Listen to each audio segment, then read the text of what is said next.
আল্লাহ তুমি আমার এই আস্তাগফিরুল্লাহ 1000 কোটি বছর বাঁচার তৌফিক দান করো।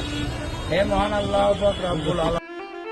বাঁচতে চেয়েছিলেন অনেক বছর, মোনাজাতে হাত তুলে সৃষ্টিকর্তার কাছে প্রার্থনা করেছিলেন 1000 কোটি বছর বাঁচার তৌফিক দান করো। হে মহান আল্লাহ পাক রব্বুল আলামিন, দুনিয়াতে যত বালা মুসিবত আপনি রহমতের ভিতরে দেবেন।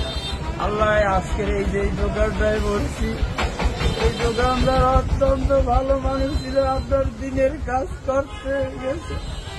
আল্লাহ দুপুরের খানা খাইয়া এই মানুষের ওখানে একটা কোরআনের মাদ্রাসা করছে, এই মাদ্রাসার উপরে যাইয়া আল্লাহ তোমার অলৌকিক মৃত্যু গুলা ওই জান্নাতবাসীর জন্য হয়ে থাকে। আল্লাহ আমি সহ্য করতে পারি না।